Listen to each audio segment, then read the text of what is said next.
class. Today we are going to discuss about the process of replication. ठीक है, next lecture जो previous lecture था हमारा उसमें भी हमने ये जो रेप्लिकेशन की प्रोसेस थी उसके बारे में डिस्कस किया था।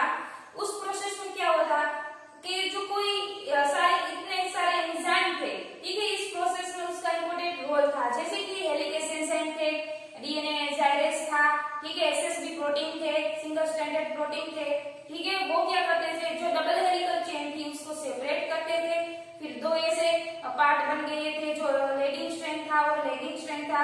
फिर क्या हुआ, जो लीडिंग स्ट्रैंड था, ठीक है, उसमें जो आरएनए प्राइमेज से वो 5 प्राइम से 3 प्राइम की ये जो न्यू प्राइम जो न्यू स्ट्रैंड था उसके साथ ये बाइंडिंग होता है, ठीक है।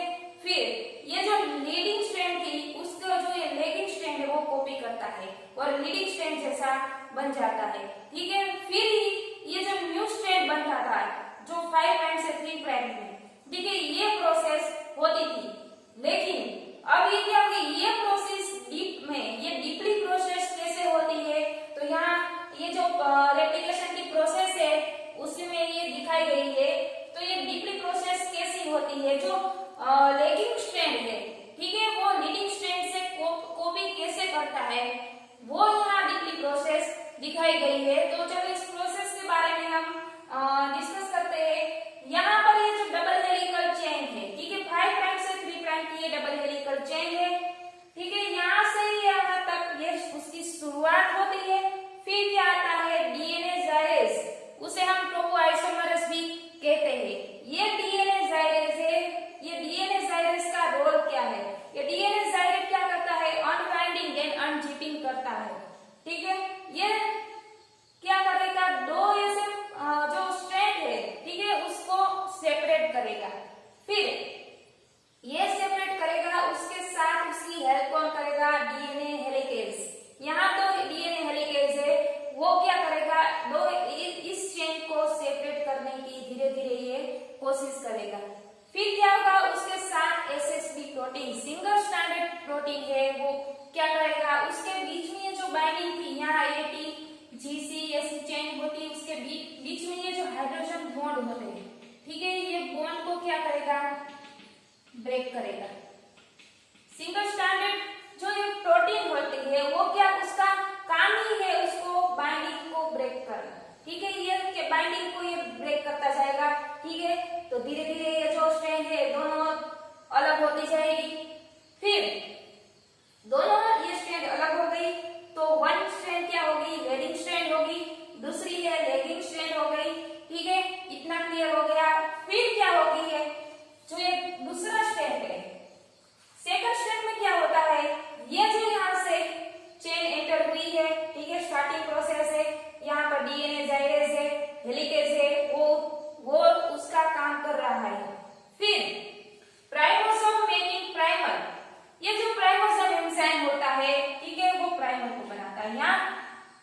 यहाँ जो लीडिंग स्ट्रैंड थी, ठीक है, यहाँ से तो कॉपी हो गई, 5 प्राइम से 3 प्राइम की ये कॉपी हो गई।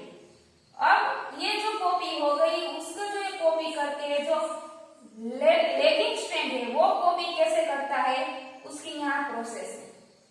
तो अब क्या होगा, ये जो प्राइमर आरएनए प्राइमर है, ठीक है, ये जो डीएनए की जो न्यूक्लियोटाइड चेन है, इसे 10 न्यूक्लियोटाइड को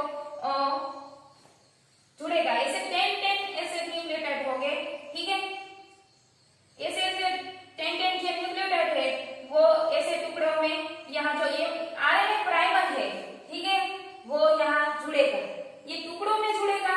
उसे हमने आगे भी डिस्कस किया था कि वो क्या कहलाता है, ओकाजाकी फ्रेगमेंट कहता है, ठीक है, वो कंटिन्यूअस चेन नहीं होती, लेकिन जो लीडिंग स्ट्रैंड है उसमें कंटिन्यूअस चेन होती है, ठीक है, कंटिन्यूअस होती है, प्रोसेस होती है, पर यहाँ टुकड़ों में मिलता है आरएनए प्राइमर।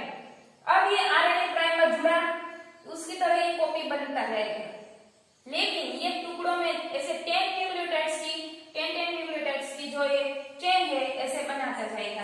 फिर थर्ड स्टेप में क्या होता है, ये बात आपको बहुत अच्छी तरह से समझ लीजिए। अब ये क्या होगा, 5 प्राइम से 3 प्राइम की चेन है, यहाँ डीएनए जाइरेस है। अब क्या होगा, यहाँ जो पॉलीमरेज एंजाइम है उसका रोल होता है, पॉलीमरेज एंजाइम 1 2 3। अब ये चेन को प्रोसेस में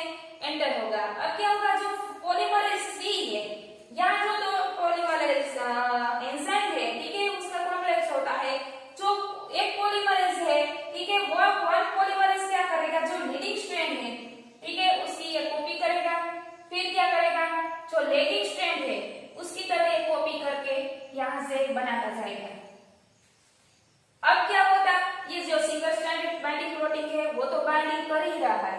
फिर ये जो पॉलीमरेज 3 है, डीएनए पॉलीमरेज 3, वो उसकी कॉपी करेगा, फिर जो लैगिंग स्ट्रैंड है उसको इसी तरह बनाने की कोशिश करेगा। तो क्या हुआ, जो यहाँ आरएनए प्राइमर है, ठीक है, ये लैगिंग स्ट्रैंड की जो एक टेम्पलेट थी लैगिंग स्ट्रैंड की, वो क्या करेगा, आरएनए प्राइमर ऐसे प्राइम करता जाएगा, ठीक है, ये प्राइमर करता जाएगा। फिर क्या होगा, ये न्यू जो स्ट्रैंड है, ठीक है, वो धीरे धीरे बनता जाएगा। क्या होगा, ये जो ब्रेकिंग है उसकी ये जो चेन है और एसएसबी ये चेन को तोड़ता जाएगा और फिर आरएनए प्राइमर के ऐसे टुकड़े हैं, धीरे धीरे ये टुकड़े इसके साथ जुड़ते जाएंगे और फिर ये जो नया है, ठीक है, आरएनए प्राइमर का ऐसा ये बनता जाएगा धीरे धीरे। तो ये 3 प्रोसेस है, ठीक है। अब इस प्रोसेस में आगे क्या होता है, तो अब ये प्रोसेस में क्या होता है, जो ये 4th स्टेप है, ठीक है, ये 4th स्टेप में अब क्या होगा, यह जो पॉलीमरेज, ठीक है, ये पॉलीमरेज सी है, वो क्या करेगा, जो न्यू सिंथेसाइज करेगा न्यू स्ट्रैंड को, ये जो लीडिंग स्ट्रैंड है उसको लीड करके ये जो लैगिंग स्ट्रैंड में कॉपी करेगा। फिर क्या होगा, यहाँ से, ठीक है, ये जो एसएसबी प्रेजेंट है बाइंडिंग प्रोटीन को तोड़ते हैं। फिर अब बात ये है कि ये है जो लैगिंग स्ट्रैंड है, अब उसमें क्या हुआ है, यहाँ जो ऐसे टुकड़ों में होगा जाके जो ये फ्रेगमेंट बना है, ठीक है, ऐसे कई जगहों पर ऐसे टुकड़े टुकड़े आरएनए प्राइमर के जो डीएनए प्राइमर के जो आरएनए प्राइमर के ये जो टुकड़े हैं, ठीक है, यहाँ ये जो टुकड़े ऐसे ऐसे मिलेंगे, ठीक है, ये प्रेजेंट हो गया बीच बीच में, ये जो पुराना ये जो सिंथेसाइज हुआ है, ठीक है, अभी ऐसे ये टुकड़े को यहाँ पर प्रेजेंट है। अब इस टुकड़े को लॉन्ग चेन में बनाता है, कौन बनाता है, ये जो डीएनए पॉलीमरेज 1 है, ठीक है, डीएनए पॉलीमरेज 1 है, वो क्या करेगा, जो ऐसे टर्मिनल साइड है, ठीक है, ये डीएनए की जो टर्मिनल साइड होती है, ठीक है, वो उसको सिंथेसाइज करता जाएगा, ठीक है। तो ये टर्मिनल साइड को क्या करेगा, सिंथेसाइज करेगा, जो ऐसे टुकड़े है आरएनए प्राइमर को, ठीक है, ये ऐसे टुकड़े को सिंथेसाइज करेगा। फिर ये जिस जगह पर ये टुकड़ा नहीं है उसी जगह पर ये करता जाएगा, फिर ऐसे ऐसे टुकड़े बनते जाएंगे। ये डीएनए पॉलीमरेज 1 है, रिप्लेसिंग आरएनए प्राइमर को ये जो रिप्लेस करता है, ठीक है, जो कई जगह पर जो ये टुकड़े प्रेजेंट नहीं है वहां पर ये रिप्लेसिंग करता जाएगा। तो ये क्या होगी, ये ओकाजाकी फ्रेगमेंट है, ठीक है, वो कंप्लीटेड होती जाएगी। फिर क्या होगा, ये 4th स्टेप है जो एंडिंग स्ट्रैंड है, ठीक है, ये स्ट्रैंड में क्या होगा, ये जो पॉलीमरेज एंजाइम है यहाँ प्रेजेंट है, पॉलीमरेज एंजाइम की प्रेजेंट है, ठीक है, वो कॉपी कर रहा है। फिर आरएनए प्राइमर है, अब क्या करेगा, ये जो डीएनए पॉलीमरेज 1 है, ठीक है, वो क्या हुआ करता था, आरएनए प्राइमर को ये जो रिप्लेसिंग करता था, ठीक है, कई कई जगह पर रिप्लेसिंग करता जाएगा, तो कई जगह पर ऐसे टुकड़े आते जाएंगे, ठीक है, वो क्या करेगा, ऐसे रिप्लेसिंग करता जाएगा। और ये जो मेन एंजाइम है उसका रोल क्या है, डीएनए लाइगेज है, लाइगेज हमने आगे डिस्कस किया था, जो डीएनए लाइगेज होता है वो क्या करेगा, कोई ऐसे टुकड़े है उसको जोड़ेगा, तो ये टुकड़े यहाँ जोड़ते जाएंगे, ठीक है, ये टुकड़े जो आरएनए प्राइमर के आए हैं उसे टुकड़े जोड़ते जाएंगे। फिर क्या करेगा, ये दोनों का यहाँ इंपॉर्टेंट रोल है। आरएनए जो डीएनए पॉलीमरेज 1 है वो आरएनए प्राइमर को रिप्लेसिंग करता जाएगा और जो रिप्लेस हुआ टुकड़ा है उसको ज्वाइन करेगा डीएनए लाइगेज, ठीक है। तो क्या करेगा, ये जो टुकड़ा है धीरे धीरे ऐसी चेन बनती जाएगी, ठीक है, ये जो पॉलीमरेज है डीएनए पॉलीमरेज वो रिप्लेसिंग करेगा, फिर डीएनए लाइगेज है उसको ज्वाइन करेगा, तो इसलिए चेन बनती जाएगी, ठीक है।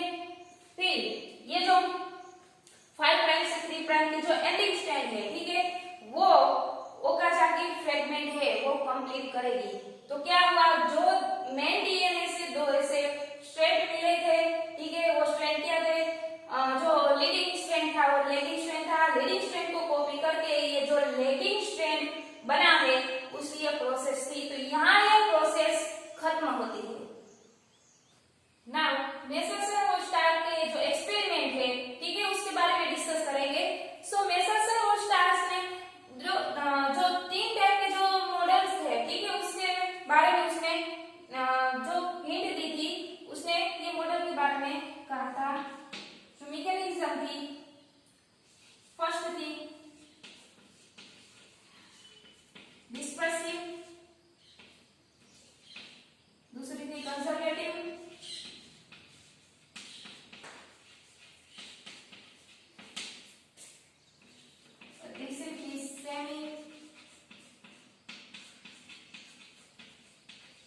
कंजर्वेटिव।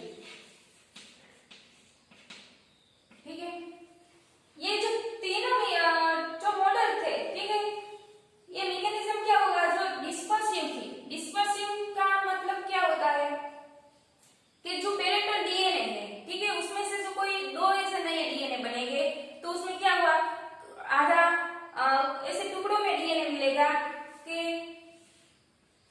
नया जो डीएनए मिले, इसमें थोड़ा पेरेंटल, थोड़ा नया, थोड़ा पेरेंटल, थोड़ा नया, ऐसे टुकड़ों में मिलेगा, दोनों का मिक्सिंग हो जाएगा, डिफ्यूजन टाइप की ये जो प्रोसेस होगी। अब कंजर्वेटिव में क्या होता है, जो कंजर्वेटिव में जो पेरेंटल का जो डीएनए है, ठीक है, उसमें से जो दो नया डीएनए बनता है, उसमें जो नया डीएनए बनता है, उसमें से एक डीएनए पूरे का पूरा नया बनेगा और एक डीएनए पूरे का पूरा पेरेंटल बनेगा। ठीक है, अब बात करते हैं सेमी कंजर्वेटिव। तो सेमी कंजर्वेटिव में हमने आगे भी डिस्कस किया था, सेमी का मतलब 50%। जो पेरेंटल का डीएनए में से दो ऐसे नए डीएनए बनते हैं, उसमें 50% नए डीएनए आते हैं और 50% पेरेंटल आते हैं। ठीक है, ये तीनों मैकेनिज्म समझाया था नेल्सन स्टार ने। फिर उसने कहा कि जो डीएनए की रेप्लिकेशन होती है, ठीक है, वो सेमी कंजर्वेटिव टाइप की होती है। तो ये कैसे होती है, फर्स्ट ऑफ ऑल उसने ये जो एक्सपेरिमेंट किया था, उसने डेंसिटी सेंट्रीफ्यूगेशन का इस्तेमाल किया था। डेंसिटी सेंट्रीफ्यूगेशन क्या है, मैं आपको शॉर्ट में समझा दूं कि कोई जो टेस्ट ट्यूब में हमें पानी भर के, जो पानी से भरा टेस्ट ट्यूब हो, ठीक है, उसमें कोई चीज हम डालें, तो कोई चीज जो पानी के सरफेस होती है उस पर तैरती है और कोई चीज जो पानी के नीचे चली जाती है। ठीक है, वो किस पर डिपेंड करता है, वो डेंसिटी पर डिपेंड करता है। जो पानी की डेंसिटी से कोई चीज की डेंसिटी कम हो तो सरफेस पर तैरती है, और पानी की जो वाटर की डेंसिटी से जो कोई चीज की डेंसिटी ज्यादा हो तो जो नीचे आ जाती है। ठीक है, ये बात क्लियर हो गई। अब ये जो नेल्सन और स्टार का जो एक्सपेरिमेंट था, सेंट्रीफ्यूगेशन किया था, उसने डेंसिटी सेंट्रीफ्यूगेशन किया था, उसमें क्या किया था, उसने सीजियम क्लोराइड का यूज किया था। सीजियम क्लोराइड के बारे में आप सब जानते होंगे। सीजियम क्लोराइड का सॉल्यूशन को हम सेंट्रीफ्यूज कराए लॉन्ग टाइम तक, ठीक है, लंबे समय तक उसे हम टेस्ट ट्यूब में लेके घुमाए, तो क्या होता है, उसकी जो कंसंट्रेशन, जो ग्रेडियंट होती है, डेंसिटी ग्रेडियंट होती है, ठीक है, वो डेवलपमेंट होती है। उसके जो ग्रेडियंट डेंसिटी डेवलप होती है वो किस तरह होती है, मतलब कि यहाँ जो कंसंट्रेशन होता है, धीरे धीरे धीरे धीरे कंसंट्रेशन हाई होता है। ठीक है, मान लो ये सीजियम क्लोराइड से टेस्ट ट्यूब भरी है यहाँ, तो उसका कंसंट्रेशन में डिफरेंट होगा, यहाँ उसका कंसंट्रेशन ज्यादा होगा, फिर थोड़ा कम, फिर थोड़ा कम, फिर थोड़ा कम। ठीक है, ऐसे कंसंट्रेशन होगा। अब बात करते हैं ये जो सीजियम क्लोराइड है, उसमें अगर हम डीएनए डालें तो क्या होगा, जो डीएनए का जो डेंसिटी यहाँ पर अगर मैच होती है, ठीक है, तो क्या होगा, यहाँ पर बाइंडिंग स्ट्रक्चर टाइप का, बाइंडिंग टाइप का ये स्ट्रक्चर बन जाएगा। ठीक है, तो अगर ये डीएनए जो यहाँ पर अगर उसकी जो डेंसिटी मैच होती है, तो यहाँ पर ये ऐसे रिंग टाइप का ये जो बाइंडिंग स्ट्रक्चर बन जाएगा।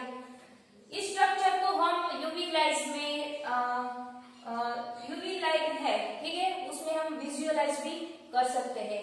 ठीक है, अब बात करते हैं ये जो नेल्सन और स्टार के जो एक्सपेरिमेंट थे, उसमें उसने दो टाइप के जो डीएनए, ठीक है, दिए थे, N14 डीएनए और दूसरा था N15 डीएनए।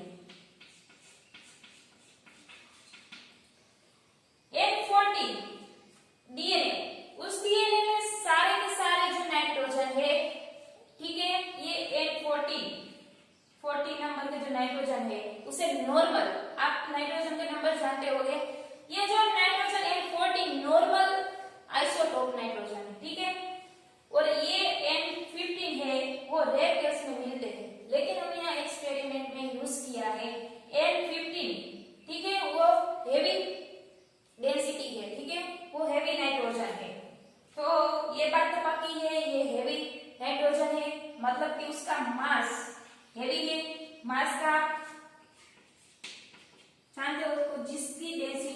ज्यादा, उसका मास भी ज्यादा, density equal to mass upon volume. ठीक है, वो जो मास पर ये डेंसिटी डिपेंड करती है। तो ये बात पक्की है, N15 है तो इसकी डेंसिटी ज्यादा होगी। तो अगर ये N15 है, ठीक है, N15 है, मैं इसे पिंक कलर को शो करूंगी, ये N15 है, ठीक है। फिर तो ये यहाँ आएगा, और N14 है तो N14 यहाँ आएगा।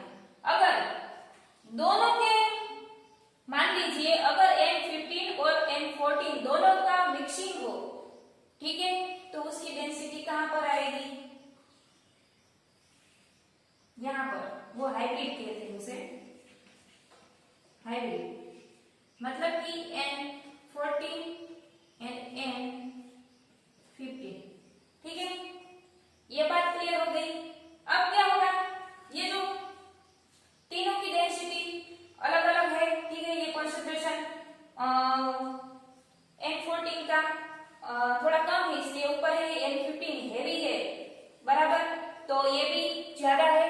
ठीक है, अब क्या होगा, ये density equal to proportional to mass of substance, मतलब कि ये जो मास, उसका जिसका भी मास ज्यादा होगा उसकी डेंसिटी ज्यादा होगी। ये बात क्लियर हो गई। अब बात करते हैं एक्सपेरिमेंट में। तो क्या हुआ, जब उसने एक्सपेरिमेंट किया था तो उसने कॉमन बैक्टीरियम यूज किया था, इकोलाई, आप लोग ये जानते हैं, ठीक है। इसने इकोलाई को यूज किया था, ठीक है। फिर उसने ये सेंट्रीफ्यूगेशन, जो डेंसिटी सेंट्रीफ्यूगेशन थी, उस टेक्निक को यूज किया। अब क्या किया, उस इकोलाई को उसने एक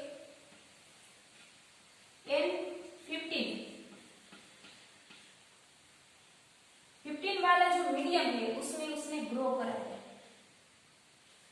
कई जनरेशन तक उसने N15, ठीक है, N15 जो हैवी नाइट्रोजन है, ठीक है, उस कई जनरेशन तक उसने ग्रो कराया। तो जाहिर सी बात है कि ये जो सारे कार्बन, सॉरी सारे नाइट्रोजन थे, सारे डीएनए थे, N15 से लेबल हो गए, ठीक है। तो क्या होगा,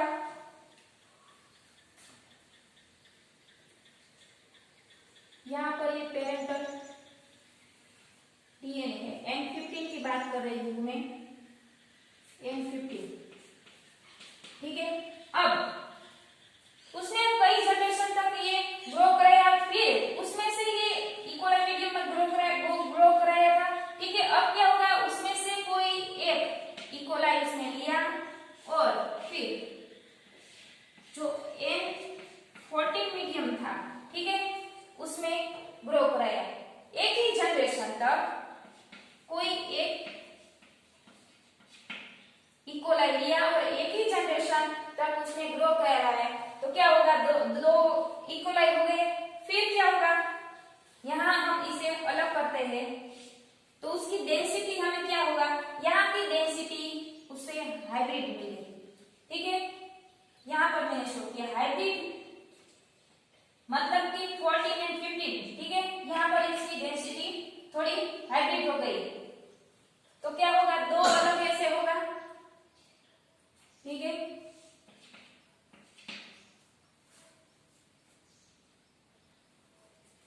ये पेरेंटल है, मैं पिंक कलर से शो ऑफ कर रही हूँ, आप कलर में कंफ्यूजन मत करिएगा। ये पिंक कलर का है, ठीक है, उसने ग्रो कराई थी, ठीक है। अब क्या होगा, ये ग्रो किया तो क्या होगा, नए जो डीएनए आते हैं, नए डीएनए आते हैं तो क्या होगा, पुराने के साथ ये बाइंडिंग होता है, ठीक है। फिर से आपको कह रही हूँ, ये जो पिंक कलर का है वो हमारा टेम्पलेट है। टेम्पलेट के बारे में हमने आगे डिस्कस किया था। जो पेरेंटल से आता है वो टेम्पलेट है हमारा, और ये जो व्हाइट कलर है, ठीक है, N14, ये न्यू है, ठीक है। अब क्या करते हैं, इस दोनों को फिर से मैं N14 मीडियम में ग्रो कर रही हूँ। तो क्या होगा, ये दोनों, यहाँ भी दो न्यू डीएनए बनेंगे, यहाँ भी दो न्यू डीएनए बनेंगे। तो क्या होगा, ऐसा होगा,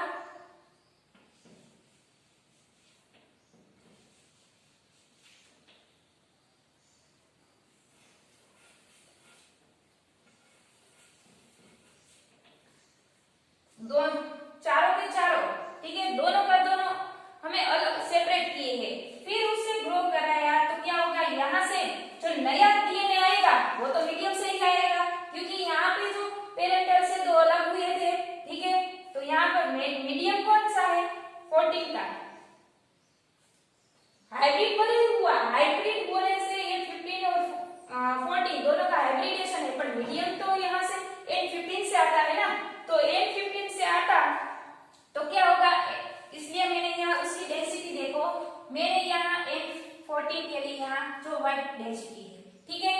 तो N14 मीडियम से न्यू डीएनए आएगा, तो हमने ये व्हाइट कलर से शो किया है यहाँ भी, और फिर दोनों से ये सेपरेट होगा, तो क्या होगा, एक पिंक का, एक व्हाइट का, एक पिंक का, एक व्हाइट का, ठीक है। इतनी बात क्लियर हो गई। अब क्या होगा, फिर से हम N14 मीडियम में ग्रो कराते हैं, तो क्या होगा, नया जो डीएनए आएगा वो भी N14 से ही आएगा, ये बात याद रखना। तो क्या होगा, N14 से आएगा तो सारे के सारे हम व्हाइट कलर से शो करेंगे।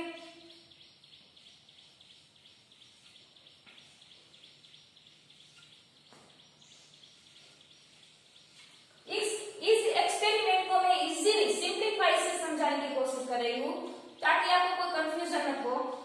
ये जो N14 से हमें ग्रो किया तो हमें 4 टाइप के जो डीएनए थे, ठीक है, 4 टाइप के जो डीएनए थे वो हमें यहाँ मिले। तो क्या होगा, आप यहाँ इससे भी आगे आप जनरेशन ग्रो कर सकते हो, आप 1000 जनरेशन तक ग्रो करो, लेकिन यहाँ जो 2 ऐसे पेरेंटल स्ट्रेन आएगी, क्योंकि ये सेमी कंजर्वेटिव है। यही बात प्रूफ की मेसलसन और स्टार ने एक्सपेरिमेंट, चाहे 1000 एक्सपेरिमेंट कर लो, 1000 जो मेनी जनरेशन हो, ठीक है, हजारों एक्सपेरिमेंट करो और जनरेशन ग्रो करो, लेकिन ये जो पेरेंटल 2 ऐसे स्ट्रेन प्रेजेंट आएगी, ठीक है, तो एक बात हुई सेमी कंजर्वेटिव। यही प्रूफ किया मेसलसन और स्टार एक्सपेरिमेंट में। तो ये बात प्रूव हो गई कि ये जो डीएनए रेप्लिकेशन है, ठीक है, मेसलसन और स्टार ने ये एक्सपेरिमेंट करके ये 100% प्रूफ कर दिया कि जो डीएनए रेप्लिकेशन होती है वो सेमी कंजर्वेटिव होती है, क्योंकि 50% जो पेरेंटल डीएनए होता है वो कंजर्व होता है और 50% नया डीएनए होता है, ठीक है। तो इस लेक्चर में बस इतना ही गाइस। जो हम नेक्स्ट लेक्चर है उसके बारे में जो डीएनए की रेप्लिकेशन की जो प्रोसेस है यूकेरियोटिक की, उसके बारे में डिस्कस करेंगे। अभी तक हमें ये प्रोकैरियोटिक की जो रेप्लिकेशन प्रोसेस थी उसके बारे में डिस्कस किया था। अब नेक्स्ट लेक्चर में जो प्रोकैरियोटिक की जो रेप्लिकेशन होती है वो किस तरह होती है उसके बारे में डिस्कस करेंगे। So guys, thank you so much and keep reading.